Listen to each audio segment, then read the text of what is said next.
Hey YouTube, this is the Robinhood investor. Hope you had a great week of trading. As always, I really appreciate your support. So if you like this video, give it a thumbs up. And if you want to learn about investing, subscribe to this channel. Today I'm going to talk about why the stock market has been going up the past few weeks. Before I do so, let's take a look at the major indices and sectors. Starting with the S&P 500. Ticker symbol SPY. So this is an ETF that tracks the S&P 500. Past week, up 2.5%.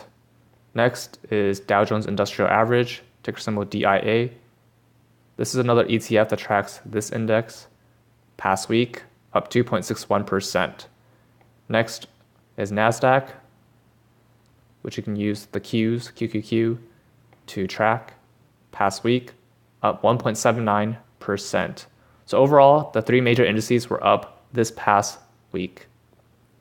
So taking a look at the different sectors, as I mentioned at the very top, you can see the Dow, S&P, and NASDAQ were all up last Friday. In terms of specific sectors, financials up 2.01% last Friday, energy up 1.71%, healthcare up 1.48%, industrials up 1.39%, materials up 1.26%, S&P 500 up 1.1%, consumer staples up 0.9%, telecom up 0.77%, information technology up 0.76%, real estate up 0.67%, consumer discretionary up 0.63%, and utilities up 0.44%. So all across the board, all the sectors were up. And on Friday, financials, energy, and healthcare led the surge.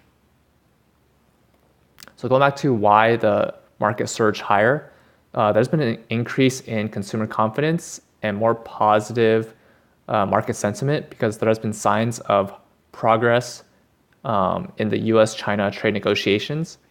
And the president says a deal is close even as there are issues that remain unresolved. So looking at this article, so stock rallied as investors embraced signs of progress in the US-China trade negotiations. Even though the president says the deal is closing soon, there still are issues that remain unresolved.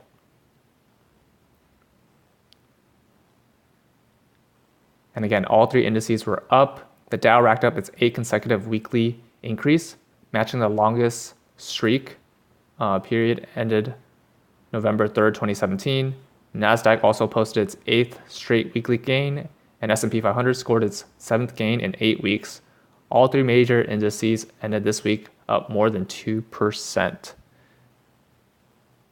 And all the S&P sectors finished higher, led by, as I mentioned, financials, energy, and healthcare.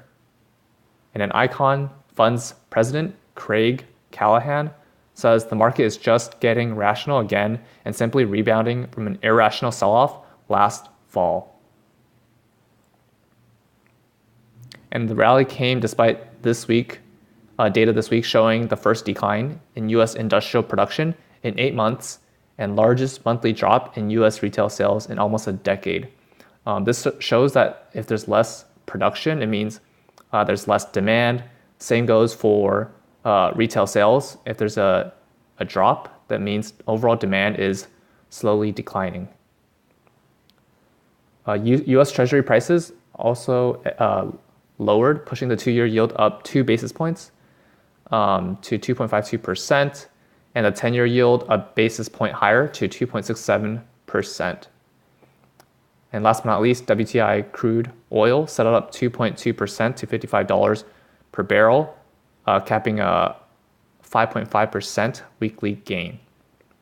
So that's all for this article. Overall, very positive news this past week, even though there are signs of a slowdown.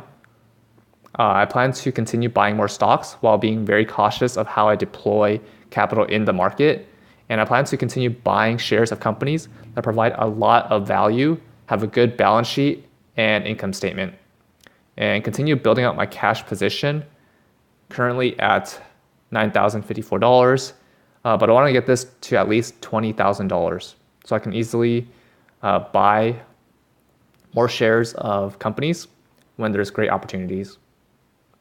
That's all for this video. What stocks are you looking at? Comment down below. If you like this video, give it a thumbs up. And if you want to learn about investing, subscribe to this channel. See you in the next video.